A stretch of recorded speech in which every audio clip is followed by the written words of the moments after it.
Good day, everyone, and welcome to another EDGEy conversation. Today, we are being joined by Oliver Dingwell from Cowan Heights United Church in St. John, Newfoundland. St. John's. I'm just going to repeat that. It's all right, don't you worry. Good day, everyone, and welcome to another EDGEy conversation. Today, we're being joined by Oliver Dingwell from Cowan Heights United Church in St. John's, Newfoundland. Oliver, what are you guys up to?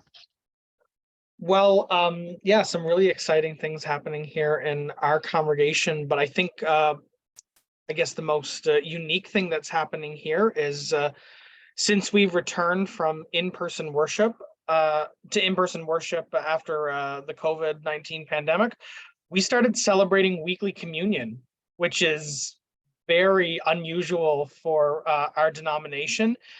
And kind of the spirit of curiosity and the idea of being sent forth from the table has really taken on a surprising and wonderful life here in this congregation. And it's we've seen some interesting revitalization in ways that we really didn't expect. And it's been a wonderful time. Interesting. So this act of having weekly communion has started to kind of infiltrate your community's like curiosity and feeling of wanting to do something. So what are some of the things that folks have started wanting to do? Yeah, so one of the first things that we noticed, obviously, people were really curious about this this idea, and it all kind of started from the notion that when we came back to in-person worship, we were pretty heavily restricted.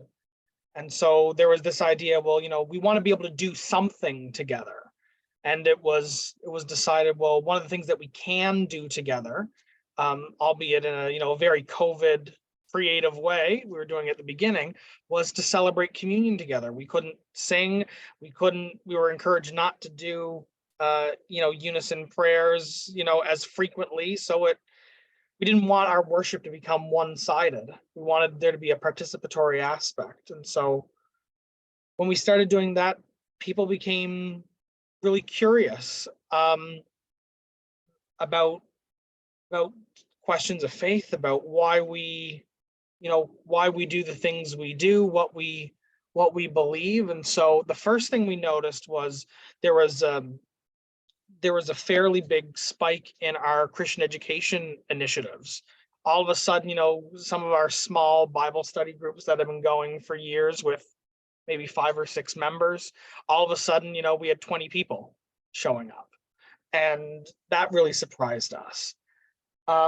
There's always been a lovely spirit of outreach in this congregation, looking to really be the hands and feet of Christ at work in the world. But we saw that take on a new and exciting life as well. Specifically, the ways that we could help our community. There were lots of things done locally. We started to do, there were the members of our congregation wanted to get involved with helping our local United Church Incorporated ministries like Bridges to Hope, which is a major food bank here in the city of St. John's, and Stella Circle, which is a wonderful social enterprise, and some of the work that they're doing, and sought to strengthen the ties. We had things like a seniors lunch ministry that we were struggling to bring back post-COVID, and because people weren't comfortable going out to restaurants. Well, we began to partner with our incorporated ministries and have them cater our meals, so that the money that we would have spent, at some chain restaurant now goes back into the mission and witness and work of the church here in our community. There was a big push for different types of drives, whether they're food drives or Our young adults group began to be really empowered in doing work with the Safe Harbor Outreach Project, which is a extension of the St. John Status of Women Council, and they provide hygiene products for sex workers and for women who live on the streets in the city of St. John's, and that took on an incredible life. We're not a very, I guess by United Church standards, we'd be a medium-sized congregation. We're not huge, we're not small, but between 80 to 100 people in worship on any given Sunday. And we had 50 reusable grocery bags overflowing with hygiene products. So for a congregation our size, that was pretty incredible. We've looked at how we can use our space to better serve our community. We have some community gardens on the green space here on our church property, and people from the community can come and plant and grow and harvest. We've partnered with the city to put a bus shelter here on our church property, and we've went even further in being public, intentional, and explicit about our support of the LGBTQ+ community. And a lot of people credit the intentional practice of coming to table every week as why, as I guess the impetus of why we've started to go that way. It's a tangible act that sends us forth revitalized into the world to do the work of God's people. And it's just been really exciting to see that develop over the course of the last 3 years. That's just incredible. So all of this like small action that started kind of out of the situation that we were in has like started to have these ripple effects of sharing around the table, has reminded people of the community that they are a part of. And it sounds really as though the church that you're a part of and are in has expanded well beyond its walls. And it's like, we are church in community, we are church in our sanctuary, we are church on the garden, we are church on the street, and just really emboldening people to claim their faith in all of those different spaces and not just kind of silo their faith into their Sunday morning worship experience. So that's really, really inspiring. And I think that it's a really helpful reminder that it doesn't take too much to be able to start to catalyze this internal transformation. So obviously we can see a bit of the Spirit happening and moving and working through your community. Have there been any sort of unexpected outcomes or things that have happened that you wouldn't have anticipated, aside from these new ministries kind of building and bolstering themselves? Yeah, I think the liturgical action of coming to table has really helped us unpack some of our ministries of inclusion, particularly around issues of racism, as we seek to be an anti-racist church, and issues of inclusion for the LGBTQ+ community. We've it's been really powerful that in the midst of some of the deeply troubling and broken and just really terrible things that have happened in our world, that on Sunday mornings we come together as a diverse community and share together as equals a simple meal at the table. Many of our racialized members in our congregation have spoken about how powerful it is that that there's almost a different reality in worship than there is in the outside world. And at the beginning, I didn't really think what we were doing was that profound, but to see the impact of that extend forth from the table, and how that act of coming together and sharing side by side with people is really powerful. There's also I guess the notion of identity at the table too. A member of our congregation who came out as trans later shared with our congregation that the communion table and here at church was the only place where they were consistently called by their chosen name, and so that they knew that every week after week, they could come to this place and they could come to the communion table and they would be called by name, and the communion table became a safe place for them. And that was incredible to see. And as you know, those different stories ripple out into our congregation,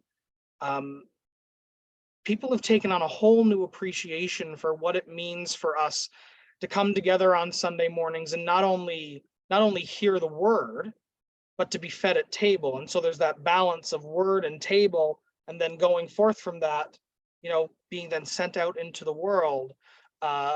As you know, a prayer we often pray at the end of communion is, you know, to feed as we have been fed, to forgive as we have been forgiven, and to love as we have been loved. And that weekly reminder, that weekly tangible reminder, and being able to see the impact throughout the congregation. I mean, the ways that the Spirit has moved in this community is just incredible. It sounds as though like the word sanctuary has gone well beyond the physical space into becoming a sanctuary community for those that are around, and really countering, you know, this strong narrative that we're up against with church, generally speaking. Yeah. Not United Church specifically, but, you know, like just the general narratives that, you know, it is possible to have a space in a community that is loving and Christ following and inclusive of all of God's children. Yeah. And it is beautiful to see that in so many spaces and places. Is there anything else? Is there anything else that you've learned, or anything else that you want to share with us today about what's happening in St. John's? I mean, it's certainly been a process too. I mean, I wouldn't want anyone listening to this conversation to think that like, oh, well, we just started having communion, then all of a sudden everything was great. You know, as much as I'd like that to be the narrative, that wasn't really what happened. And you know, in the midst of pandemic, in the midst of changing worship structures, I mean, like that was hard. And you know, it wasn't straightforward. And you know, there were people who wondered why on earth are we doing this? We never did it this way before. Why would we go down this path? But you know, I think one of the helpful things we did at the beginning is we set it up as a trial period and said, you know, we're going to do this for a little bit. If we don't like it, if it doesn't mean anything to us as a community to do it in this particular way, well, then we don't have to keep it. And what's surprising to me now, 3 years into it, is that, you know, people are continuing to find really great meaning in it. A couple Sundays ago, due to, you know, extenuating circumstances, we didn't have communion on Sunday morning. And it surprised me the number of people who came to me before the service and said, what do you mean we're not having communion? Are you serious? You know, like kind of joking, but you know, they were legitimately concerned that this piece that had become an integral part of their worshiping experience, of their community, and they can see the importance of it in the worshiping community. They were concerned that that was absent. And that surprised me, because I never thought that would be the case in a United Church congregation in 1,000 years. You know, like we're we were pretty typical before the pandemic. First Sunday of every month. That's what you do, right? And the ways that through conversation and learning and openness to the Spirit, how we were able to be transformed was incredible. And yeah, I think the openness and willingness to try was an amazing quality here that has now expanded into almost all areas of our congregational life. That's a beautiful thing. Mhm. It's there's something grounding about having the sacrament kind of being a more regular part of your experience, and a reminder, okay, like Jesus died for our sins, we are eating the body and the blood, and this is like a way in which we are like physically like being reminded of like this commitment that we have to being in relationship with God, and this commitment God has to supporting our lives and watching as people evolve and grow, and all of this beauty of just kind of having your faith tangibly in your hands. Yeah. And I think I'm definitely like, I absolutely love all of the sacraments, and I feel like sometimes we have them a bit too sparingly and a bit Mhm. too widespread, that when we have those more regular reminders of something so sacred and precious, that it's just like, oh right, okay, yeah, like this is actually like this is my connection, like this is Mhm. my moment to be in community and to like share in this and to reaffirm my faith. Mhm. um and I've done a bit of an experiment recently. I moved to Winnipeg about a year and a half ago, Mhm. and I've been going to different types of church, and like looked at their um worship services and how things are different and who's there and who's not there and all of these sorts of questions. Yeah. And one of the things that I've noticed like really strongly is that when there is a regular sacrament and when there's regular common prayer, like those two aspects of a worship service end up having a lot of people at them and have like a lot more kind of regular participation than some of the services that don't have those elements in the same fashion. So Yeah. it's It's interesting how the simplicity of like those things really are so profound. absolutely, yeah. One of the other surprising things for us has been how it's impacted visitors to our congregation. I Mhm. think like many churches, historically, someone may pop in on an occasional Sunday, and then, you know, they're welcomed, and they're and all this kind of stuff, but then you never see them again.